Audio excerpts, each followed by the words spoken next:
Welcome back to నిరంతరం.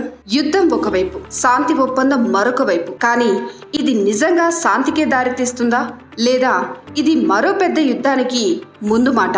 America అధ్యక్షుడు Donald Trump Iran కు ఒక భారీ ఆఫర్ ఇచ్చాడు. 15 పాయింట్ల శాంతి ప్రణాళికది. దీనిలో ముఖ్యమైనవి: అణు కేంద్రాలు మూసివేయాలి, క్షిపణులు ఆపాలి, టెర్రర్ గ్రూప్స్ కు సపోర్ట్ ఆపాలి. దానికి బదులుగా అమెరికా ఆంక్షలు తొలగింపు చేస్తుంది, ఆర్థిక సహాయం చేస్తుంది, అణు సహకారం చేస్తుంది. ఇది ఒక డీల్ లాగా కనిపిస్తుంది.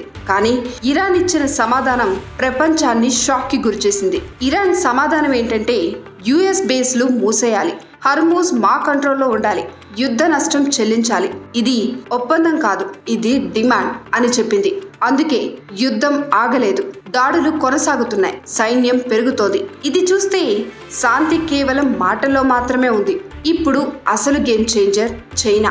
యుద్ధంలోకి రాలేదు, కానీ భవిష్యత్తు ప్లాన్ చేస్తుంది. చైనా ఏం చేస్తుందంటే, దేశవ్యాప్తంగా విద్యుత్ network, solar plus wind energy, అలాగే చమురు మీద ఆధారపడడం తగ్గించడం. ఇది ఒక సైలెంట్ రివల్యూషన్. 4 ట్రిలియన్ యువాన్ పెట్టుబడి. ఇది ప్రపంచాన్నే మార్చే ప్రాజెక్ట్. ఇప్పుడు ప్రపంచం 3 దారుల్లోకి వెళ్తోంది: యుద్ధం, శాంతి, వ్యూహం. ఈ యుద్ధం ఎవరు గెలుస్తారు అనేది కాదు, ఈ యుద్ధం తర్వాత ప్రపంచం ఎలా మారుతుంది అనేదే అసలు ప్రశ్న. మరిన్ని అప్డేట్స్ కోసం స్టే ట్యూన్ టు నిరంతరం.